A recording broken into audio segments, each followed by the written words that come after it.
जय श्री कृष्णा। श्रीमद् भागवत महापुराण की जय। आज आप भागवत कथा में आगे का वृतांत सुनेंगे, जिसमें राजा इक्ष्वाकु के वंश का वर्णन, मांधाता और सौभरी ऋषि की कथा, राजा त्रिशंकु और हरिश्चंद्र की कथा और राजा सगर के चरित्र की कथा आज आप सुनने वाले हैं। इससे पहले के अध्याय में तो आपने सुना ही था कि किस प्रकार राजा अम्बरीश को श्राप देने पर राजा दुर्वासा के पीछे सुदर्शन चक्र पड़ गया और किस प्रकार उनकी सुदर्शन चक्र से मुक्ति हो पाई थी। अगर आपने इससे पहले का अध्याय नहीं सुना है तो जरूर सुनिएगा। श्री सुखदेव जी कहते हैं, हे परीक्षित, राजा अम्बरीश के 3 पुत्र थे, विरूप, केतुमान और शंभु। विरूप से प्रषदश्व और उसका पुत्र रथितर हुआ। रथितर संतानहीन था। वंश परंपरा की रक्षा करने के लिए उसने अंगिरा ऋषि से प्रार्थना की। उन्होंने उसकी पत्नी से ब्रह्मतेज से संपन्न कई पुत्र उत्पन्न किए। हालांकि ये सब रथितर की पत्नी से उत्पन्न हुए थे, इसलिए इनका गोत्र वही होना चाहिए था जो रथितर का था। फिर भी वे अंगिरस ही कहलाए। यही रथितर वंशों के कुल में सर्वश्रेष्ठ पुरुष कहलाए, क्योंकि ये क्षत्रोपेत ब्राह्मण थे। क्षत्रिय और ब्राह्मण दोनों ही गोत्रों से इनका संबंध था। हे परीक्षित, एक बार मनु जी के छींकने पर उनकी नाक से इक्ष्वाकु नाम का पुत्र उत्पन्न हुआ। इक्ष्वाकु के 100 पुत्र थे। उनमें सबसे बड़े 3 के नाम थे विकुक्षी, निमि और दंडिक। हे परीक्षित, उनसे छोटे 25 पुत्र आर्यावर्त के पूर्व भाग के और 25 पश्चिम भाग के और उपर्युक्त 3 मध्य भाग के अधिपति हुए। शेष बचे हुए 47 दक्षिण आदि अन्य प्रांतों के अधिपति हुए। एक बार राजा इक्ष्वाकु ने अष्टका श्राद्ध के समय अपने बड़े पुत्र को आज्ञा दी कि हे विकुक्षे, जल्दी ही जाकर श्राद्ध के योग्य पवित्र पशुओं का मांस लाओ। वीर विकुक्षी ने बहुत अच्छा कहकर वन की यात्रा की। वहां उसने श्राद्ध के योग्य बहुत से पशुओं का शिकार किया। वो थक तो गया ही था, उसे भूख भी लगने लगी थी, इसलिए वो इस बात को भूल गया था कि श्राद्ध के लिए मारे हुए पशु को स्वयं नहीं खाना चाहिए। उसने इस बात को भूलकर एक खरगोश को खा लिया। विकुक्षी ने बचा हुआ मांस लाकर अपने पिता को दिया। इक्ष्वाकु ने अब उसे अपने गुरु से प्रोक्षण करने के लिए कहा, तो गुरुजी ने बताया कि ये मांस तो दूषित और श्राद्ध के अयोग्य है। हे परीक्षित, गुरुजी के कहने पर राजा इक्ष्वाकु को अपने पुत्र की करतूत का पता चल गया। उन्होंने शास्त्रीय विधि का उल्लंघन करने वाले पुत्र को क्रोधवश अपने देश से निकाल दिया। फिर राजा इक्ष्वाकु ने अपने गुरुदेव वशिष्ठ से ज्ञान विषयक चर्चा की। फिर योग के द्वारा शरीर का परित्याग करके उन्होंने परम पद प्राप्त किया। पिता का देहांत हो जाने पर विकुक्षी अपनी राजधानी में वापस लौट आया और इस पृथ्वी का शासन करने लगा। उसने बड़े बड़े यज्ञों से भगवान की आराधना की और संसार में शशाद के नाम से प्रसिद्ध हुआ। विकुक्षी के पुत्र का नाम था पुरंजय। उसी को कोई इंद्रवाह और कोई कुकत्स कहते हैं। जिन कर्मों के कारण उसके ये नाम पड़े थे, अब उन्हें भी सुनो। सतयुग के अंत में देवताओं का दानवों के साथ घोर संग्राम हुआ। उसमें सबके सब देवता दैत्यों से हार गए। तब उन्होंने वीर पुरंजय को सहायता के लिए अपना मित्र बनाया। पुरंजय ने कहा कि अगर देवराज इंद्र मेरे वाहन बने तो मैं युद्ध कर सकता हूँ। पहले तो इंद्र ने अस्वीकार कर दिया, परंतु देवताओं के आराध्य देव सर्वशक्तिमान विश्वात्मा भगवान की बात मानकर पीछे वे एक बड़े भारी बैल बन गए। फिर सर्वांतर्यामी भगवान विष्णु ने अपनी शक्ति से पुरंजय को भर दिया। उन्होंने कवच पहनकर दिव्य धनुष और तीखे बाण ग्रहण कर लिए। इसके बाद बैल पर चढ़कर वे डील के पास बैठ गए। जब इस प्रकार वे युद्ध करने के लिए तत्पर हुए, तब देवता उनकी स्तुति करने लगे। देवताओं को साथ लेकर उन्होंने पश्चिम की ओर से दैत्यों का नगर घेर लिया। वीर पुरंजय का दैत्यों के साथ अत्यंत रोमांचकारी घोर संग्राम हुआ। युद्ध में जो जो दैत्य उनके सामने आए, पुरंजय ने बाणों के द्वारा उन्हें यमराज के हवाले कर दिया। उनके बाणों की वर्षा क्या थी, मानो प्रलय काल की धधकती हुई अग्नि थी। जो भी उसके सामने आता वह छिन्न भिन्न हो जाता। दैत्यों का साहस जाता रहा। अब वे युद्धभूमि छोड़कर अपने अपने घरों में घुस गए। पुरंजय ने उनका नगर, धन और ऐश्वर्य सब कुछ जीतकर इंद्र को दे दिया।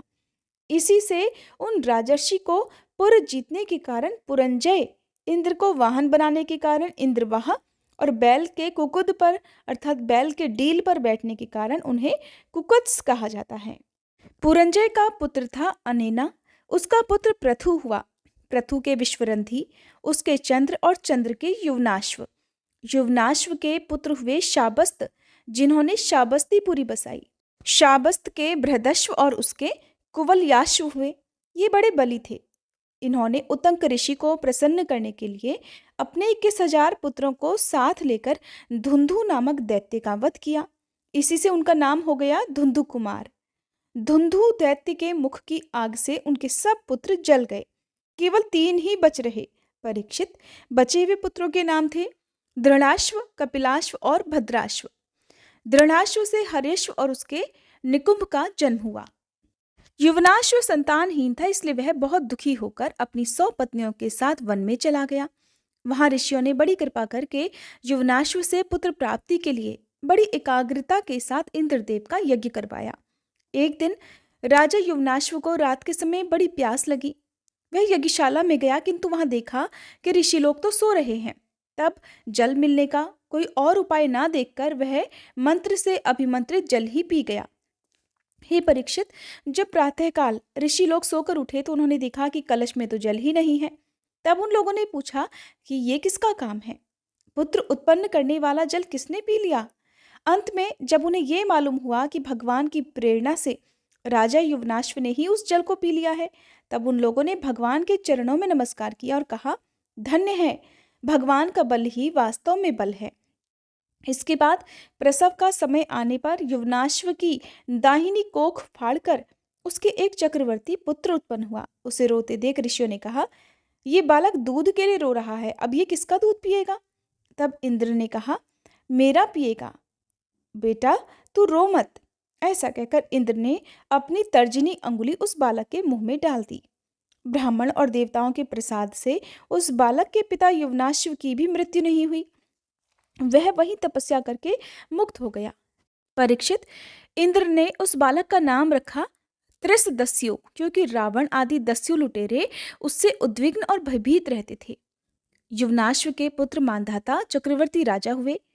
भगवान के तेज से तेजस्वी होकर उन्होंने अकेले ही 7 द्वीप वाली पृथ्वी का शासन किया। राजा मांधाता की पत्नी शशबिंदु की पुत्री बिंदुमती थी।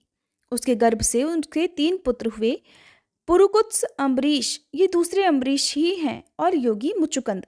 इनकी 50 बहनें थीं। उन 50 ने अकेले सौभरी ऋषि को पति के रूप में वरण किया। परम तपस्वी सौभरी जी एक बार यमुना जल में डुबकी लगाकर तपस्या कर रहे थे, तो वहां उन्होंने देखा कि मत्स्यराज अपनी पत्नियों के साथ बहुत सुखी हो रहा है। उसके इस सुख को देखकर ब्राह्मण सौभरी के मन में भी विवाह करने की इच्छा जाग उठी, और उन्होंने राजा मांधाता के पास आकर उनकी 50 कन्याओं में से एक कन्या मांग ली। तब राजा ने कहा, हे ब्राह्मण, कन्या स्वयंवर में आपको चुन ले तो आप उसे ले लीजिए। सौभरी ऋषि राजा मांधाता का अभिप्राय समझ गए। उन्होंने सोचा कि राजा ने इसलिए मुझे ऐसा सूखा जवाब दिया है कि अब मैं बूढ़ा हो गया हूं, मेरे शरीर में झुर्रियां पड़ गई हैं, बाल पक गए हैं और सिर कांपने लगा है। अब कोई स्त्री मुझसे प्रेम नहीं कर सकती। अच्छी बात है, मैं अपने को ऐसा सुंदर बनाऊंगा कि राजकन्याएं तो क्या, देवांगनाएं भी मेरे लिए लालयित हो जाएंगी। ऐसा सोचकर समर्थ सौभरी जी ने वैसा ही किया। फिर क्या था, अंतःपुर के रक्षक ने सौभरी मुनि को कन्याओं के सजे सजाए महल में पहुंचा दिया। फिर तो उन 50 राजकन्याओं ने एक सौभरी को ही अपना पति चुन लिया।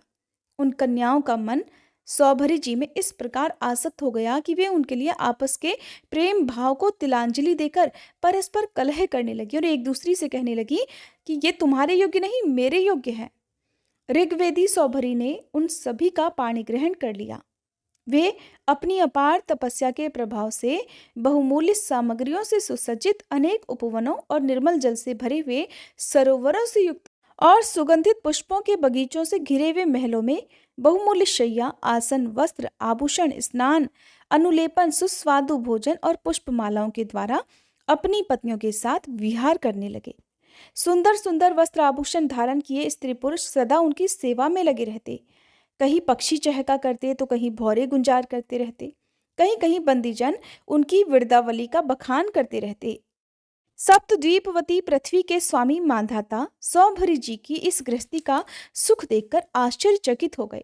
उनका ये गर्व कि मैं सार्वभौम संपत्ति का स्वामी हूं जाता रहा। इस प्रकार सौभरी जी गृहस्थी के सुख में रम गए और अपनी निरोग इंद्रियों से अनेक विषयों का सेवन करते रहे।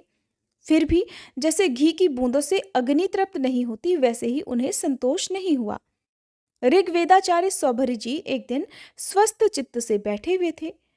उस समय उन्होंने देखा कि मत्स्यराज के क्षण भर के संग से मैं किस प्रकार अपनी तपस्या और अपना आपा तक खो बैठा। तो वे सोचने लगे कि अरे, मैं तो बड़ा तपस्वी था, मैंने भली भांति अपने व्रतों का अनुष्ठान भी किया था, मेरा ये अधः पतन तो देखो।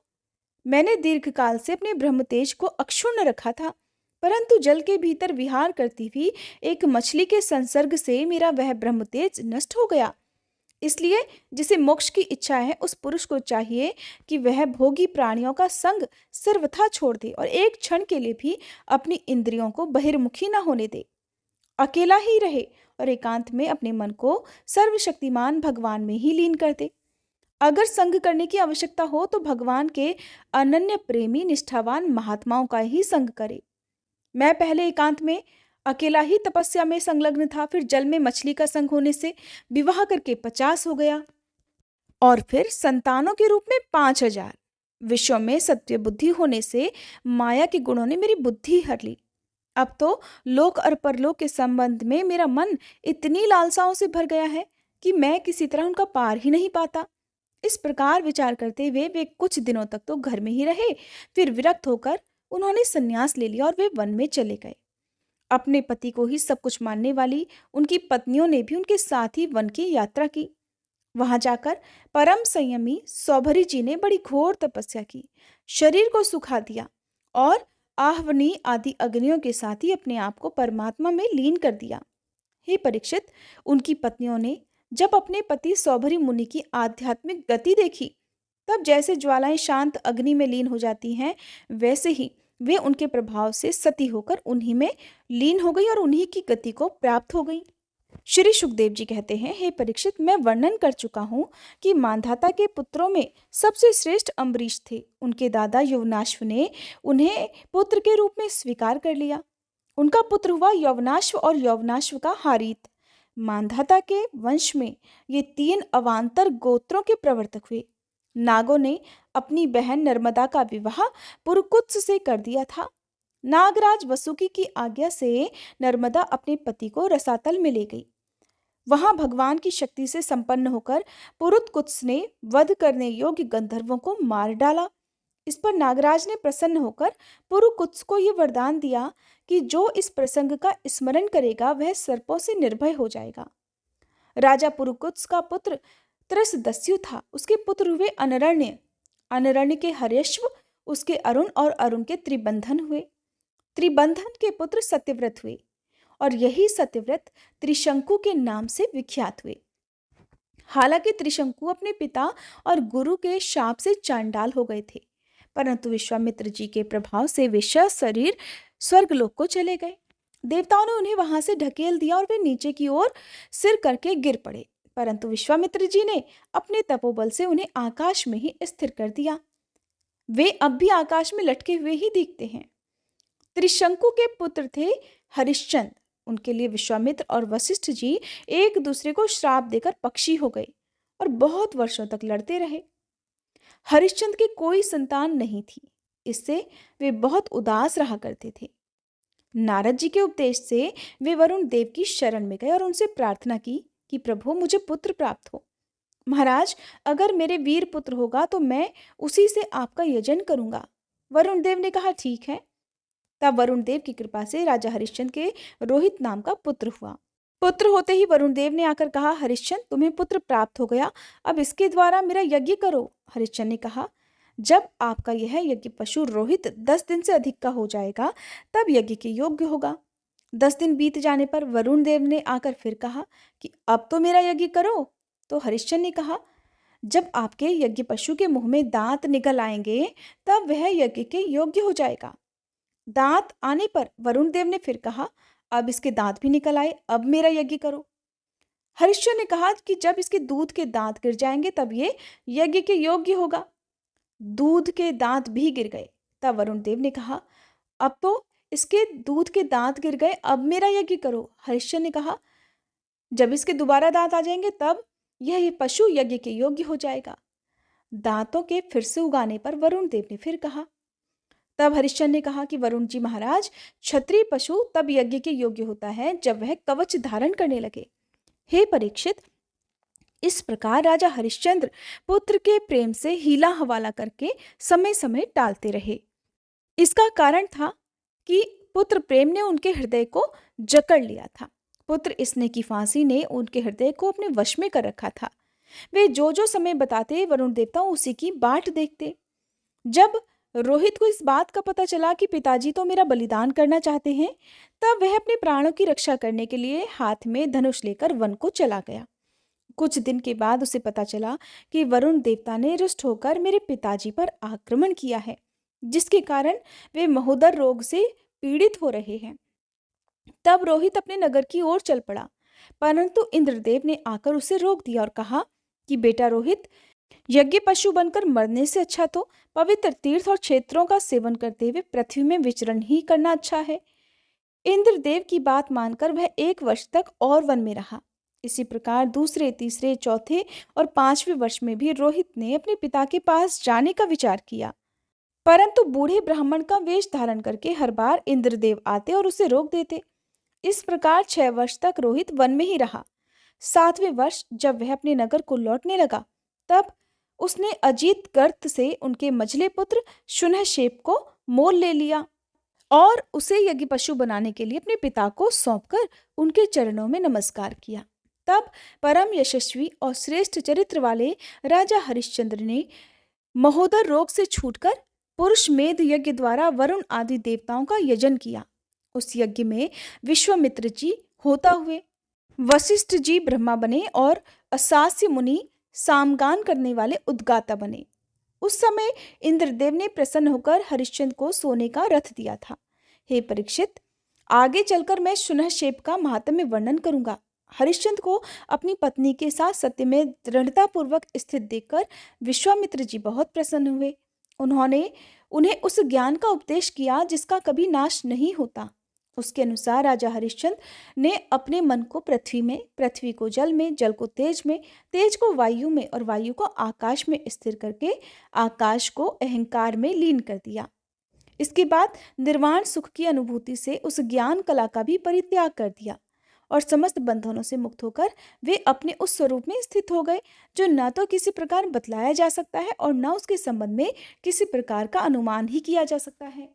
श्री सुखदेव जी कहते हैं, रोहित का पुत्र था हरित, हरित से चंप हुआ, उसी ने चंपापुरी बसाई थी। चंप से सुदेव और उसका पुत्र विजय हुआ। विजय का भरुक, भरुक का वृक और वृक का पुत्र हुआ बाहुक। शत्रुओं ने बाहुक से राज्य छीन लिया। तब वह अपनी पत्नी के साथ वन में चला गया।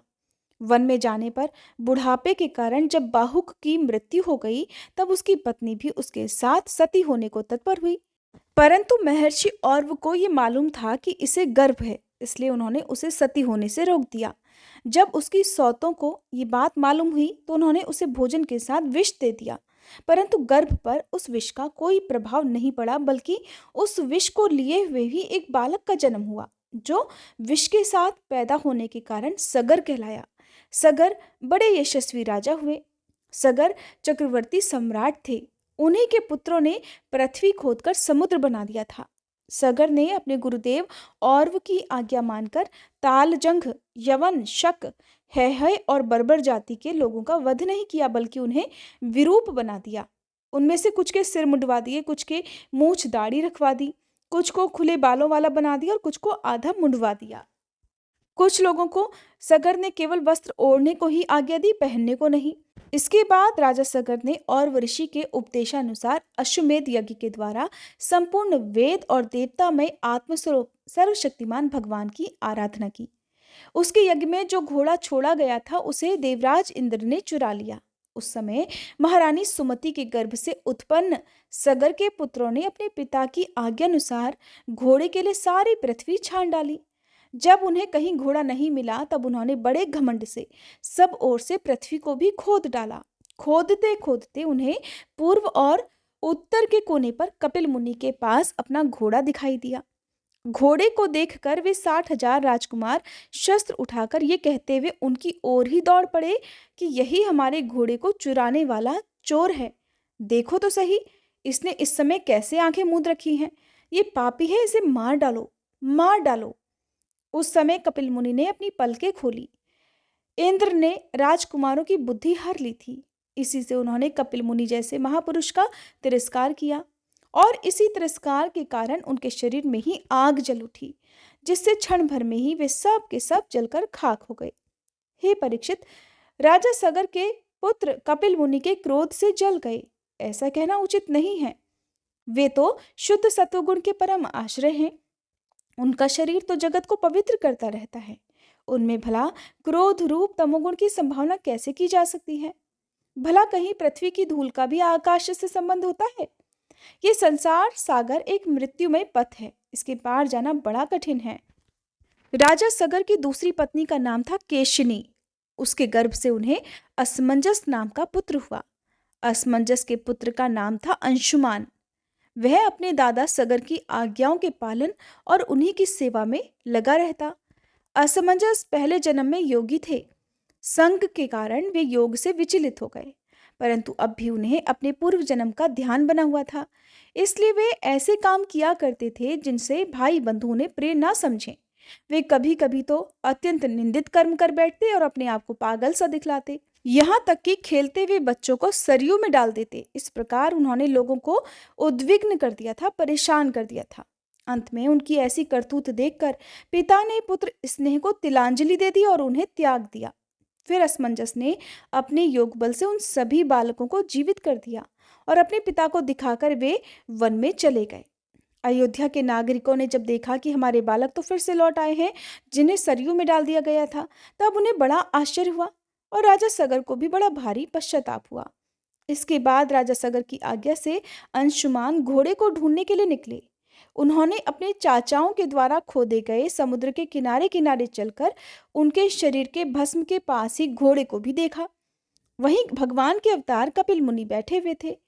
उनको देखकर उदार हृदय अंशुमान ने उनके चरणों में प्रणाम किया और हाथ जोड़कर एकाग्र मन से उनकी स्तुति की। अंशुमान ने कहा, भगवान, आप अजन्मा ब्रह्मा जी से भी परे हैं, इसलिए वे आपको प्रत्यक्ष नहीं देख पाते। देखने की तो बात ही अलग रही, वे तो समाधि करते करते और युक्ति लड़ाते लड़ाते ही हार गए, किंतु आज तक आपको समझ भी नहीं पाए। हम लोग तो उनके मन, शरीर और बुद्धि से होने वाली सृष्टि के द्वारा बने हुए अज्ञानी जीव हैं, तब भला हम आपको कैसे समझ सकते हैं? न तो आपका नाम है और न तो रूप, आप में न कार्य है और न तो कारण। आप सनातन आत्मा हैं। ज्ञान का उपदेश करने के लिए ही आपने ये शरीर धारण कर रखा है। हम आपको नमस्कार करते हैं। प्रभु, ये संसार आपकी माया की करामात है। इसको सत्य समझकर काम, क्रोध, ईर्ष्या और मोह से लोगों का मन, शरीर और घर आदि में भटकने लगता है। प्रभु, आज आपके दर्शन से मेरे मोह की वह दृढ़ फांसी कट गई जो कामना, कर्म और इंद्रियों को जीवन दान देती है। श्री सुखदेव जी कहते हैं, हे परीक्षित, जब अंशुमान ने भगवान कपिल मुनि के प्रभाव का इस प्रकार गुणगान किया, तब उन्होंने मन ही मन अंशुमान पर बड़ा अनुग्रह किया और कहा कि बेटा, ये घोड़ा तुम्हारे पितामह का यज्ञ पशु है, इसे तुम ले जाओ। तुम्हारे जले हुए और भस्म हुए चाचाओं का उद्धार केवल गंगा जल से ही होगा और कोई उपाय नहीं है। अंशुमान ने बड़ी नम्रता से उन्हें प्रसन्न करके उनकी परिक्रमा की और वे उस घोड़े को ले आए। राजा सगर ने उस यज्ञ पशु के द्वारा फिर यज्ञ की शेष क्रिया संपन्न की। तब राजा सगर ने अंशुमान को राज्य का भार सौंप दिया और वे सभी बंधनों से मुक्त हो गए। फिर उन्होंने महर्षि औरव के बतलाए हुए मार्ग से परम पद की प्राप्ति की। श्री सुखदेव जी कहते हैं, हे परीक्षित, अंशुमान ने गंगा जी को लाने की इच्छा से बहुत वर्षों तक घोर तपस्या की, परंतु उन्हें सफलता नहीं मिली और समय आने पर उनकी मृत्यु हो गई। अंशुमान के पुत्र दिलीप ने भी वैसी ही तपस्या की, परंतु वे भी असफल ही रहे और समय आने पर उनकी भी मृत्यु हो गई। दिलीप के पुत्र थे भगीरथ। उन्होंने बहुत बड़ी तपस्या की। उनकी तपस्या से प्रसन्न होकर भगवती गंगा ने उन्हें दर्शन दिए और कहा कि मैं तुम्हें वर देने के लिए आई हूँ। उनके ऐसा कहने पर राजा भगीरथ ने बड़ी ही नम्रता से अपनी इच्छा प्रकट की और कहा कि आप मर्त्यलोक में चलिए। तब गंगा जी ने कहा कि जिस समय मैं स्वर्ग से पृथ्वी तल पर गिरूं, उस समय मेरे वेग को धारण करने वाला कोई होना चाहिए। भगीरथ, ऐसा न होने पर मैं पृथ्वी को फोड़कर रसातल में चली जाऊंगी। इसके अलावा इस कारण से भी मैं पृथ्वी पर नहीं जाऊंगी कि लोग मुझ में अपने पाप धोएंगे। फिर मैं उस पाप को कहाँ धोऊंगी? भगीरथ, इस विषय में तुम स्वयं विचार कर लो। राजा भगीरथ ने कहा, हे माते, जिन्होंने लोक परलोक, धन संपत्ति और स्त्री पुत्र की कामना का संन्यास कर दिया है, इन सब कामनाओं का त्याग कर दिया है, जो संसार से उपरत होकर अपने आप में शांत हैं, जो ब्रह्मनिष्ठ और लोगों को पवित्र करने वाले परोपकारी सज्जन हैं, वे अपने अंग स्पर्श से तुम्हारे पापों को नष्ट कर देंगे, क्योंकि उनके हृदय में अघरूप अघासुर को मारने वाले भगवान सदा ही निवास करते हैं। समस्त प्राणियों के आत्मा रुद्रदेव आपका वेग धारण कर लेंगे। परीक्षित, इस प्रकार गंगा जी से कहकर राजा भगीरथ ने तपस्या के द्वारा भगवान शंकर को प्रसन्न किया। थोड़े ही दिनों में महादेव जी उन पर प्रसन्न हो गए। भगवान शंकर तो संपूर्ण विश्व के हितैषी हैं। राजा की बात उन्होंने तथास्तु कहकर तुरंत ही स्वीकार कर ली। फिर शिवजी ने सावधान होकर गंगा जी को अपने सिर पर धारण किया। क्यों ना हो, भगवान के चरणों का संपर्क होने के कारण गंगा जी का जल परम पवित्र जो है। इसके बाद राजर्षि भगीरथ त्रिभुवन पावनी गंगा जी को वहां ले गए जहां उनके पितरों के शरीर राख के ढेर बने पड़े थे। वे वायु के समान वेग से चलने वाले रथ पर सवार होकर आगे आगे चल रहे थे और उनके पीछे पीछे मार्ग में पड़ने वाले देशों को पवित्र करती हुई गंगा जी दौड़ रही थी। इस प्रकार गंगा सागर संगम पर पहुंचकर उन्होंने राजा सगर के जले हुए पुत्रों को अपने जल में डुबो दिया। यद्यपि सगर के पुत्र ब्राह्मण के तिरस्कार के कारण भस्म हो गए थे, इसलिए उनके उद्धार का कोई उपाय भी नहीं था, फिर भी केवल शरीर के राख के साथ गंगा जल का स्पर्श हो जाने से ही वे स्वर्गलोक को चले गए। हे परीक्षित, जब गंगा जल से शरीर की राख का स्पर्श हो जाने से सगर के पुत्रों को स्वर्ग की प्राप्ति हो गई, उन्हें मोक्ष मिल गया, तब जो लोग श्रद्धा के साथ नियम लेकर श्री गंगा जी का सेवन करते हैं, उनके संबंध में तो कहना ही क्या है। मैंने गंगा जी की महिमा के संबंध में जो कुछ कहा है उसमें आश्चर्य की कोई बात नहीं, क्योंकि गंगा जी भगवान के उन चरण कमलों से निकली हैं जिनका श्रद्धा के साथ चिंतन करके बड़े बड़े मुनि भी निर्मल हो जाते हैं और तीनों गुणों के कठिन बंधन को काटकर तुरंत ही भगवत स्वरूप बन जाते हैं। फिर गंगा जी संसार का बंधन काट दें, इसमें कौन बड़ी बात है। राजा भगीरथ का पुत्र था श्रुत, श्रुत का नाभ। ये नाभ पूर्वोक्त नाभ से भिन्न है। नाभ का पुत्र था सिंधु द्वीप और सिंधु द्वीप का अयुतायु। अयुतायु के पुत्र का नाम था ऋतुपर्ण और वह नल का मित्र था। उसी ने नल को पासा फेंकने की विद्या का रहस्य भी बतलाया था और बदले में उससे अश्व विद्या सीखी थी। ऋतुपर्ण का पुत्र सर्वकाम हुआ। हे परीक्षित, सर्वकाम के पुत्र का नाम था सुदास। सुदास के पुत्र का नाम था सौदास और सौदास की पत्नी का नाम था मदयंती। सौदास को ही कोई कोई मित्र सह भी कहते हैं और कहीं कहीं उसे कलमाशपाद भी कहा गया है। और वह वशिष्ठ जी के श्राप से राक्षस हो गया था और अपने कर्मों के कारण संतानहीन हुआ। राजा परीक्षित ने पूछा, भगवान, हम ये जानना चाहते हैं कि महात्मा सौदास को गुरु वशिष्ठ जी ने श्राप क्यों दिया। अगर कोई गोपनीय बात ना हो तो कृपया ये रहस्य भी बताइए। तब श्री सुखदेव जी कहने लगे, हे परीक्षित, एक बार राजा सौदास शिकार खेलने के लिए गए हुए थे। वहां उन्होंने किसी राक्षस को मार डाला और उसके भाई को छोड़ दिया। उसने राजा के इस काम को अन्याय समझा और उनसे भाई की मृत्यु का बदला लेने के लिए वह रसोइये का रूप धारण करके उनके घर गया। एक दिन जब भोजन करने के लिए गुरु वशिष्ठ जी राजा के यहाँ आए, तब उसने मनुष्य का मांस बनाकर उन्हें परोस दिया। जब सर्वसमर्थ वशिष्ठ जी ने देखा कि परोसी जाने वाली वस्तु तो नितांत अभक्ष्य है, इसे तो खा भी नहीं सकते, तब उन्होंने क्रोधित होकर राजा को श्राप दे डाला कि जा, इस काम से तू राक्षस हो जाएगा। जब उन्हें ये बात मालूम हुई कि ये काम तो किसी राक्षस का है, राजा का नहीं, तब उन्होंने उस शाप को केवल 12 वर्षों के लिए कर दिया उस समय राजा सौदास भी अपनी अंजलि में जल लेकर गुरु वशिष्ठ जी को श्राप देने के लिए तत्पर हुए, परंतु उनकी पत्नी मदयंती ने उन्हें ऐसा करने से रोक दिया। इस पर सौदास ने विचार किया कि दिशाएं, आकाश और पृथ्वी सबके सब तो जीवनमय ही हैं। तब ये तीक्ष्ण जल अब मैं कहाँ छोड़ूं? अंत में उन्होंने उस जल को अपने पैरों में डाल दिया। इसी से उनका नाम मित्रसह पड़ गया। उस शापित जल के पैर पर स्पर्श करने से उनके पैर भी काले पड़ गए थे, इसलिए उनका नाम कलमाशपाद भी हुआ। अब वे राक्षस हो चुके थे। एक दिन राक्षस बने हुए राजा कलमाशपाद ने एक वनवासी ब्राह्मण दंपत्ति को रमण के समय देख लिया। कलमाशपाद को भूख तो लगी ही थी, उसने ब्राह्मण को पकड़ लिया। तब ब्राह्मण की पत्नी कहने लगी, राजन, आप राक्षस नहीं हैं, आप महारानी मदयंती के पति और इक्ष्वाकु वंश के वीर महारथी हैं। आपको ऐसा धर्म नहीं करना चाहिए। मुझे संतान की इच्छा है और इस ब्राह्मण की अभी कामनाएं भी पूर्ण नहीं हुई हैं, इसलिए आप मुझे मेरा यह ब्राह्मण पति वापस दे दीजिए। राजन, ये मनुष्य शरीर जीव को धर्म, अर्थ, काम और मोक्ष चारों पुरुषार्थों की प्राप्ति कराने वाला है। राजन, आप तो शक्तिशाली हैं, आप धर्म का मर्म भली भांति जानते हैं। जैसे पिता के हाथों पुत्र की मृत्यु उचित नहीं, वैसे ही आप जैसे श्रेष्ठ राजर्षि के हाथों मेरे श्रेष्ठ ब्रह्मर्षि पति का वध किसी भी प्रकार उचित नहीं है। इससे तो आपका साधु समाज में बड़ा अपमान होगा। भला आप मेरे परोपकारी, निरपराध, क्षोत्री और ब्रह्मवादी पति का वध कैसे ठीक समझ रहे हैं? ये तो गऊ के समान निरीह हैं। फिर भी अगर आप इन्हें खा ही डालना चाहते हैं तो पहले मुझे खा लीजिए, क्योंकि अपने पति के बिना तो मैं मुर्दे के समान हो जाऊंगी और एक क्षण भी जीवित नहीं रह सकूंगी।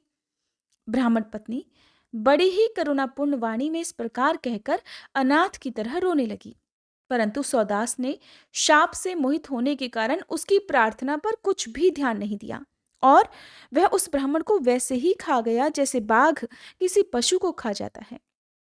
जब ब्राह्मणी ने देखा कि राक्षस ने मेरे पति को खा लिया, तब उसे बड़ा शोक हुआ। सती ब्राह्मणी ने क्रोध करके उस राजा को श्राप दे डाला कि रे पापी, मैं संतान प्राप्ति की इच्छा से अपने पति के साथ रमण कर रही थी और ऐसी अवस्था में तूने मेरे पति को खा डाला है। इसलिए मूर्ख, जब भी तू पत्नी के साथ रमण करेगा तभी तेरी मृत्यु हो जाएगी। ये बात मैं तुझे सुझा देती हूँ। इस प्रकार मित्रसह को श्राप देकर ब्राह्मणी अपने पति की अस्थियों को धधकती हुई चिता में डालकर स्वयं भी सती हो गई और उसने भी वही गति प्राप्त की जो उसके पतिदेव को मिली थी। क्यों ना हो, वह अपने पति को छोड़कर और किसी लोक में जाना भी तो नहीं चाहती थी। 12 वर्ष बीतने पर राजा सौदास श्राप से मुक्त हो गए। जब वे रमण के लिए अपनी पत्नी के पास गए तब उसने उन्हें रोक दिया, क्योंकि उसे उस ब्राह्मणी के श्राप का पता था। इसके बाद तो उन्होंने स्त्री सुख का बिल्कुल ही परित्याग कर दिया। इस प्रकार अपने कर्म के फलस्वरूप वे संतानहीन हो गए। जब वशिष्ठ जी ने उनके कहने से मदयंती को गर्भधान कराया, मदयंती 7 वर्ष तक गर्भ धारण किए रही, परंतु बच्चा पैदा नहीं हुआ। तब वशिष्ठ जी ने पत्थर से उसके पेट पर चोट मारी। उससे जो बालक हुआ वह अश्म अर्थात पत्थर की चोट से पैदा होने के कारण अश्मक कहलाया। अश्मक से मूलक का जन्म हुआ। जब परशुराम जी पृथ्वी को क्षत्रियहीन कर रहे थे तब स्त्रियों ने उसे छुपाकर रख लिया था। इसी से उसका एक नाम नारी कवच भी हुआ। उसे मूलक इसलिए कहते हैं कि वह पृथ्वी के क्षत्रियहीन हो जाने पर उस वंश का मूल प्रवर्तक बना। मूलक के पुत्र हुए दशरथ, दशरथ के एडविड और एडविड के राजा विश्वसह, विश्वसह के पुत्र ही चक्रवर्ती सम्राट खड्गवांग हुए। युद्ध में उन्हें कोई नहीं जीत सकता था। उन्होंने देवताओं की प्रार्थना से दैत्यों का वध किया था। जब उन्हें देवताओं से ये मालूम हुआ कि अब मेरी आयु केवल 2 घड़ी ही बाकी है, तब वे अपनी राजधानी को लौट आए और अपने मन को उन्होंने भगवान में लगा दिया। वे मन ही मन सोचने लगे कि मेरे कुल के इष्ट देवता हैं ब्राह्मण, उनसे बढ़कर मेरा प्रेम अपने प्राणों पर भी नहीं है। पत्नी, पुत्र, लक्ष्मी, राज्य और पृथ्वी भी मुझे उतने प्यारे नहीं लगते। मेरा मन बचपन में तो कभी अधर्म की ओर नहीं गया। मैंने पवित्र कीर्ति भगवान के अतिरिक्त और कोई भी वस्तु नहीं देखी। तीनों लोकों के स्वामी देवताओं ने मुझे मुंह मांगा वर देने को कहा, परंतु मैंने उन भोगों की लालसा बिल्कुल भी नहीं की, क्योंकि समस्त प्राणियों के जीवनदाता श्री हरि की भावना में ही मैं मगन हो रहा था। जिन देवताओं की इंद्रियां और मन विषयों में भटक रहे हैं, वे सत्वगुण प्रधान होने पर भी अपने हृदय में विराजमान सदा सर्वदा प्रियतम के रूप में रहने वाले अपने आत्मस्वरूप भगवान को नहीं जानते। फिर भला जो रजोगुणी और तमोगुणी है वे तो जान ही कैसे सकते हैं। इसलिए अब इन विषयों में मैं नहीं रमता, ये सब तो माया के खेल हैं। परीक्षित, भगवान ने राजा खडवांग की बुद्धि को पहले से ही अपनी ओर आकर्षित कर रखा था।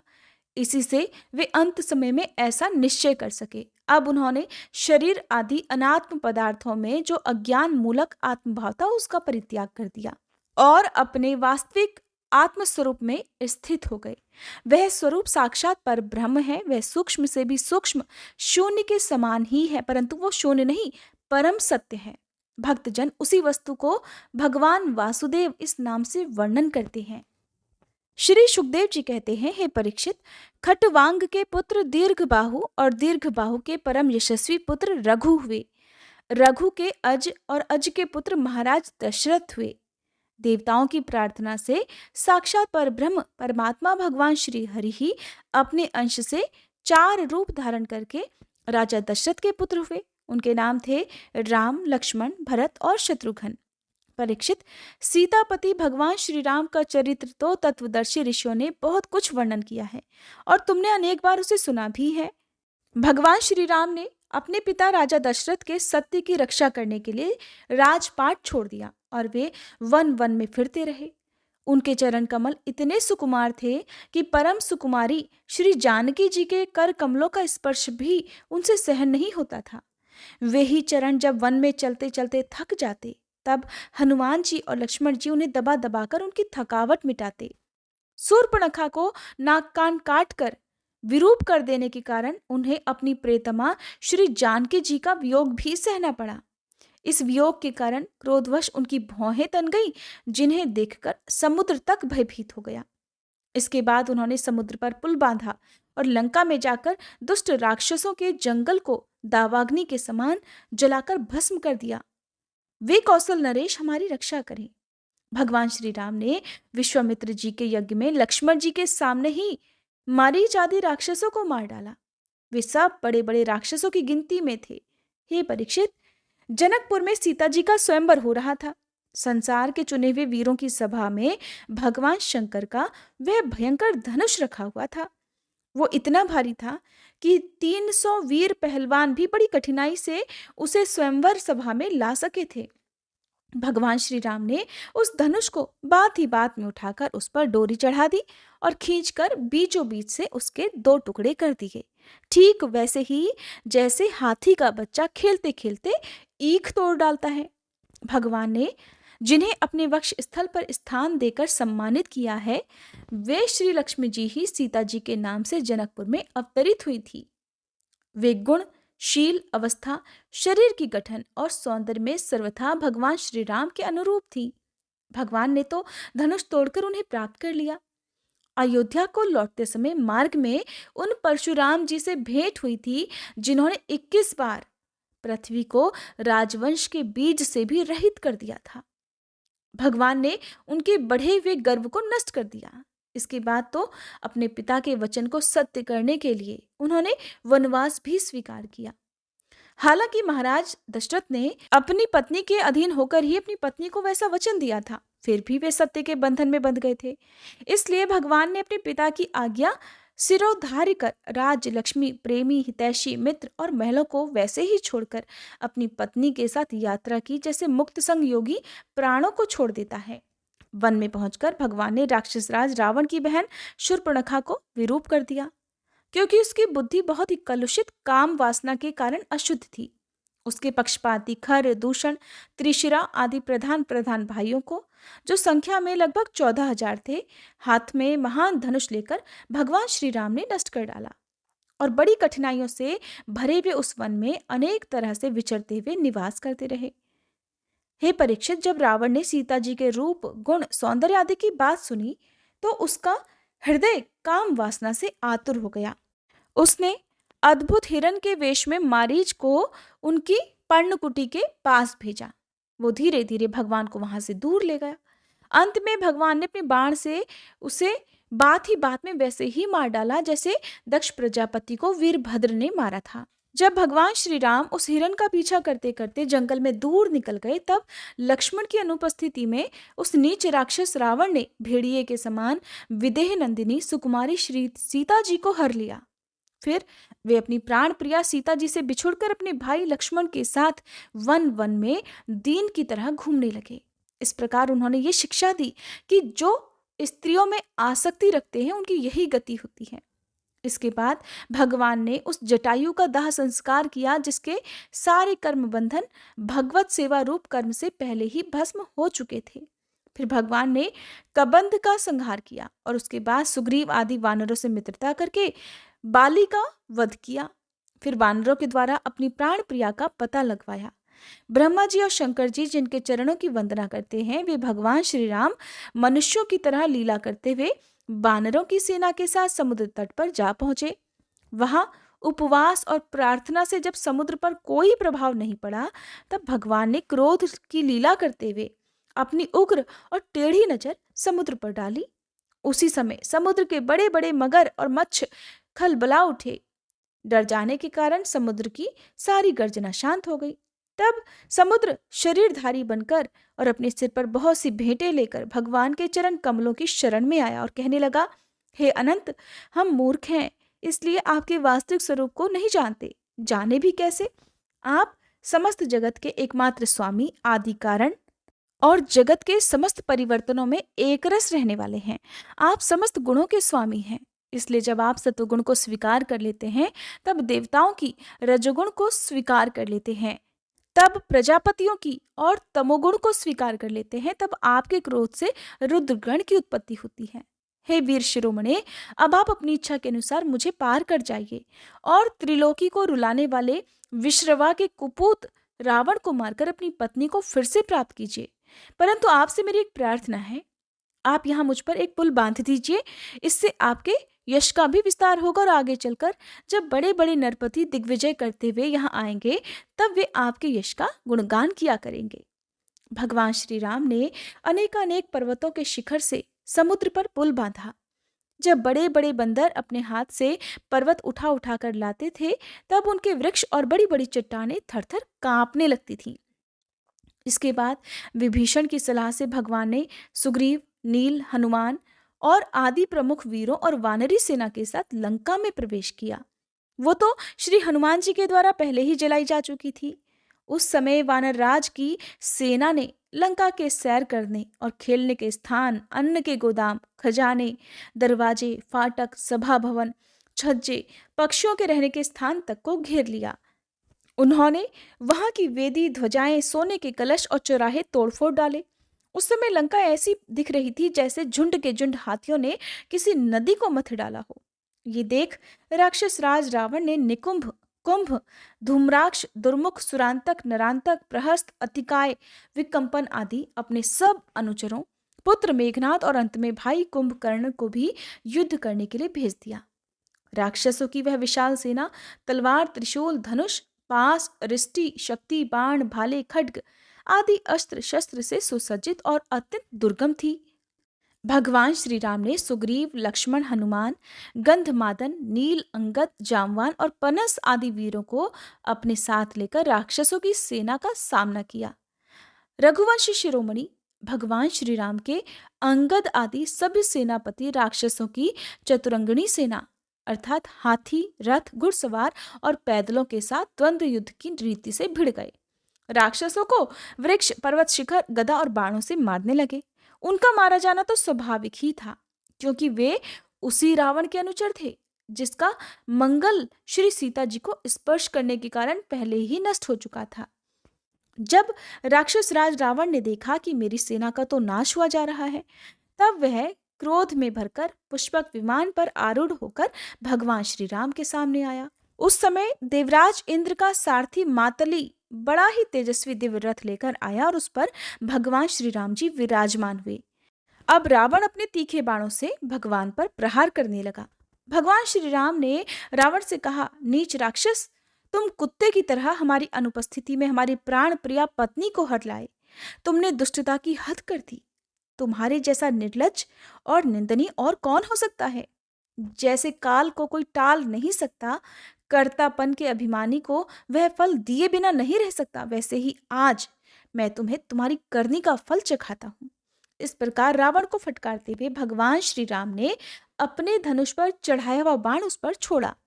उस बाण ने वज्र के समान उसके हृदय को विदीर्ण कर दिया और वह अपने 10 मुखों से खून उगलता हुआ विमान से गिर पड़ा। ठीक वैसे ही जैसे पुण्यात्मा लोग भोग समाप्त होने पर स्वर्ग से गिर पड़ते हैं। उस समय उसके पुरजन परिजन हाय हाय करके चिल्लाने लगे। फिर हजारों राक्षसियां मंदोदरी के साथ रोती हुई लंका से निकल पड़ी और रणभूमि में आई। उन्होंने देखा कि उनके स्वजन संबंधी लक्ष्मण जी के बाणों से छिन्न भिन्न होकर धरती पर पड़े हुए हैं। तब वे अपने हाथ और अपनी छाती पीट पीट कर और अपने सगे संबंधियों को हृदय से लगा लगाकर ऊंचे स्वर से विलाप करने लगी। हाय स्वामी, आज हम सब लोग बेमौत मारी गई।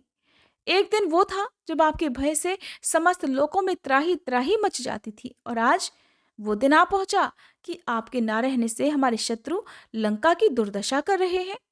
और ये प्रश्न उठ रहा है कि अब ये लंका किसके अधीन रहेगी?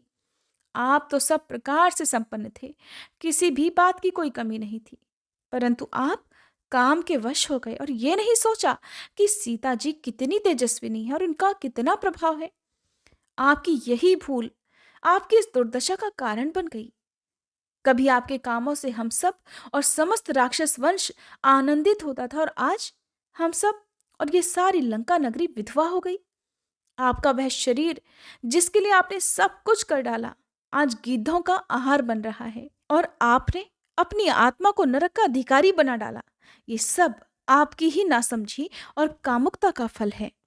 श्री सुखदेव जी कहते हैं, हे परीक्षित, कौशलाधीश भगवान श्री रामचंद्र जी की आज्ञा से विभीषण ने अपने स्वजन संबंधियों का पितृयज्ञ की विधि से शास्त्र के अनुसार अंत्येष्टि कर्म किया। इसके बाद भगवान श्री राम ने अशोक वाटिका के आश्रम में अशोक वृक्ष के नीचे बैठी हुई श्री सीता जी को देखा।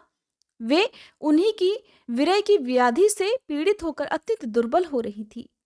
अपनी प्राण प्रिया अर्धांगिनी श्री सीता जी को अत्यंत दीन अवस्था में देखकर श्री राम जी का हृदय प्रेम और कृपा से भर आया। इधर भगवान का दर्शन पाकर सीता जी का हृदय प्रेम और आनंद से भर गया। उनका मुख कमल खिल उठा। भगवान ने विभीषण को राक्षसों का स्वामित्व, लंकापुरी का राज्य और 1 कल्प की आयु दी। इसके बाद उन्होंने सीता जी को विमान पर बिठाकर अपने दोनों भाई लक्ष्मण और सुग्रीव और सेवक हनुमान जी के साथ स्वयं भी विमान पर सवार हो गए। इस प्रकार 14 वर्ष का व्रत पूरा हो जाने पर उन्होंने अपने नगर की यात्रा की। उस समय मार्ग में ब्रह्मा आदि लोकपालगण उन पर बड़े प्रेम से पुष्पों की वर्षा कर रहे थे। इधर तो ब्रह्मा आदि बड़े आनंद से भगवान की लीलाओं का गान कर रहे थे, और उधर जब भगवान को ये मालूम हुआ कि भरत जी केवल गौमूत्र में पकाया हुआ जौ का दलिया खाते हैं, वल्कल पहनते हैं और पृथ्वी पर डाभ बिछाकर सोते हैं, उन्होंने अपनी जटाएं बढ़ा रखी हैं, तब वे बड़े दुखी हुए। उनकी दशा का स्मरण कर परम करुणाशील भगवान का हृदय भर आया। जब भरत जी को मालूम हुआ कि मेरे बड़े भाई भगवान श्री राम आ रहे हैं, तब तो वे पुरवासी मंत्री और पुरोहितों को साथ लेकर और भगवान की चरण पादुकाओं को अपने सिर पर रखकर उनकी अगवानी के लिए चल दिए। इसके बाद जो कुछ भी हुआ उसका वर्णन आप अगले अध्याय में सुनेंगे। उम्मीद करती हूँ ये वीडियो आपको पसंद आई होगी।